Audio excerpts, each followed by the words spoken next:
And good morning, everyone. Brand new edition of Sports Medicine Weekly here on 670 The Score. I'm Steve Cashel, joined by my usual co-host, Dr. Brian Cole. He is the head team physician for the Chicago Bulls, one of the team physicians for the Chicago White Sox, sports medicine specialist, orthopedic surgeon from Midwest Orthopedics at Rush. Our website is sportsmedicineweekly.com. Our producer is Shane Reardon. Dr. Cole, wow. Well, good news. It looks like Major League Baseball and the NHL and NBA will all be playing again. They've already started on the PGA Tour, but all of a sudden we've got safety protocols in place that these players are not used to. On the PGA Tour, 2 players and 2 caddies just from this week's tournament were already tested positive for the coronavirus. But it's good that we're trying to play the games, although these players are going to have a lot of different things to think about and restrictions that they're not used to, correct? Yeah, I mean, I think people underestimate what is required and within each of these sports, and there's going to be differences based upon how and where they're played and whether or not they're contact sports or other. On the PGA side, it's relatively easy to physically distance, and arguably your behavior outside of your sport is going to be equal or more important than what's happening when you're in close contact with someone during the sport. So that's why this bubble concept is probably the only real way to create a controlled environment for what comes in and what comes out, because you got to define a safe population and then keep them safe. This virus doesn't just magically appear.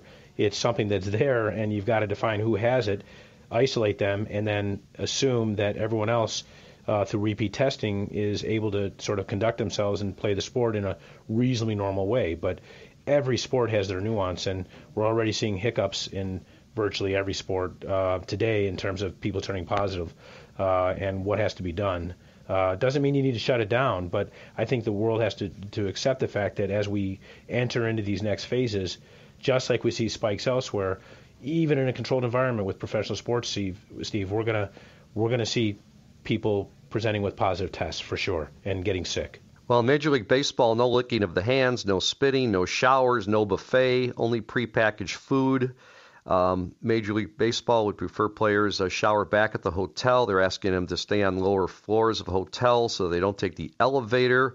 Tobacco is forbidden. You can chew, but not sunflower seeds. Gum is permitted. You can't spit it out. Pitchers don't even think about licking your fingers. They can carry a wet rag in their pocket, but no licking. So this is going to be a lot different, but this is what we need for order to play, right?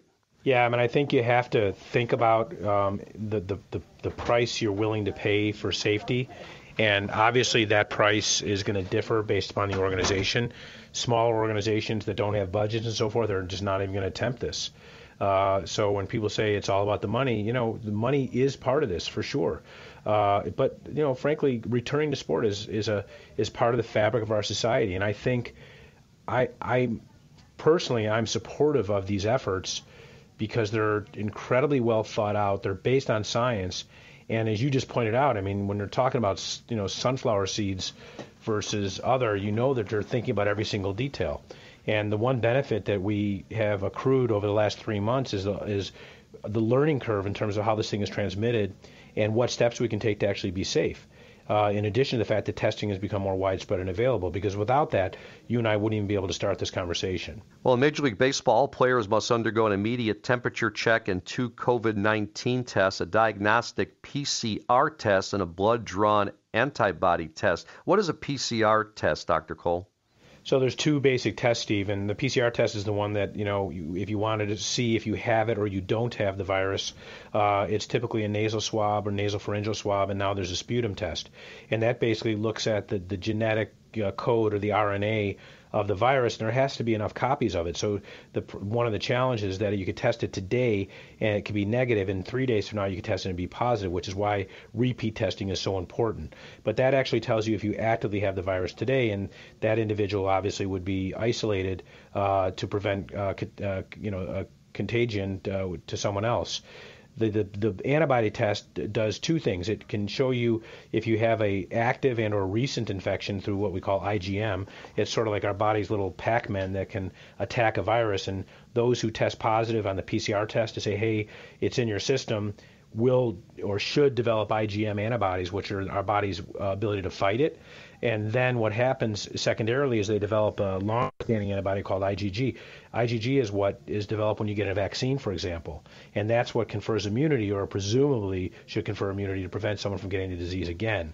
So that's generally what the antibody test tests for. But the most important test is, do you or don't you have the disease right now?